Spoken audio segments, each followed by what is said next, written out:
Garments শ্রমিক ভাই বোনদেরকে নিয়ে আজকে এই ভিডিওটি আমি করতে যাচ্ছি। সচরাচর আমি এই ধরনের ভিডিও করি না, কিন্তু আজকে তাদেরকে ভালোবেসে এই ভিডিওটি করছি। আমি আজকে যখন অফিসে আসতেছিলাম রাত তখন 10টা বাজে। এই 10টার সময় দেখি আমার গার্মেন্টস শ্রমিক ভাই বোনেরা খুব দ্রুত গতিতে ছুটছে। তখন আমি একটা কথা চিন্তা করলাম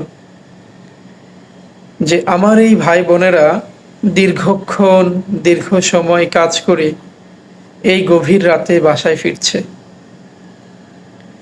এই ভাই বোনেরাই সকালবেলায় সূর্য ওঠার আগে কিন্তু তারা ডিউটিতে যায়।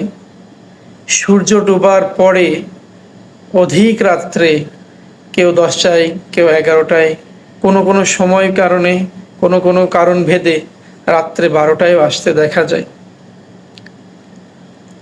তো সবাই খুব দ্রুত গতিতে ছুটছিল যার যার বাসায়, কেননা সেই সকালবেলায় এসেছে, দুপুরবেলায় লাঞ্চে গিয়েছে, এখন রাত্র গভীর হয়ে যাচ্ছে, দ্রুত বাসায় যেয়ে রান্না করে খাবে, তারপর ঘুমাবে, পরে আবার তারা ভোর সকালেই তাদের কর্মস্থলে যোগদান করবে। এই ব্যাপারটি, সামনে ঈদ আসতেছে, ঈদকে সামনে রেখে তারা দীর্ঘ সময় কাজ করে যাচ্ছে পরিবারের সাথে, সুন্দর সুশৃঙ্খলভাবে, খুব ভালোভাবে সকল চাহিদা পূরণ করে যেন তারা এইবারের ঈদটা উদযাপন করতে পারে, যার জন্য কিন্তু এত পরিশ্রম।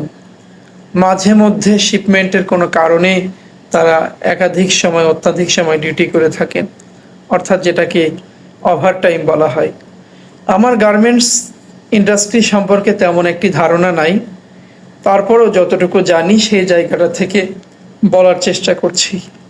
এর বাহিরে যদি কোনো কিছু বলতে হয় চাইলে আপনারা আমাকে বলতে পারেন, যেটা নিয়ে আমি পরবর্তীতে আরও জ্ঞান অর্জন করতে পারি। আমরা যারা দিনমজুর আছি, আমরা যারা প্রতিনিয়তই কর্মক্ষেত্রে যাই,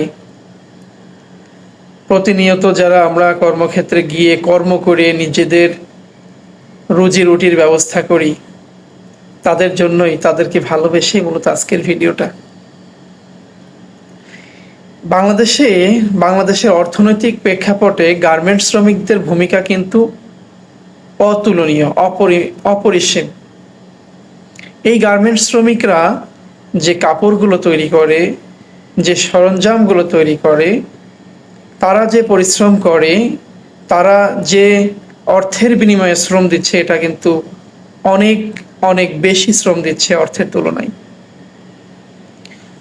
এই গার্মেন্টস শিল্প বাংলাদেশের অর্থনীতির একটা চালিকা শক্তি। গার্মেন্টস মালিক কর্তৃপক্ষও এই শ্রমিকদের মাধ্যমে তারা কিন্তু অনেক বৈদেশিক মুদ্রা অর্জন করে থাকে। আর এই শ্রদ্ধেয় মালিকগণ যারা রয়েছেন, তারাও কিন্তু আমাদের বাংলাদেশের অর্থনীতির প্রেক্ষাপটে বেশ গুরুত্বপূর্ণ ভূমিকা অর্জন করে, বেশ গুরুত্বপূর্ণ ভূমিকা তারা নিয়ে থাকেন। তো এই ছিল আজকের ভিডিওটি। ভালো লাগলে কমেন্ট করে জানাতে পারেন। আর যারা আমার যে বন্ধুরা গার্মেন্টস শ্রমিক রয়েছেন, তারা চাইলে একটি ছোট্ট করে কমেন্ট করে আমাকে জানিয়ে দিতে পারেন। ধন্যবাদ জানাচ্ছি।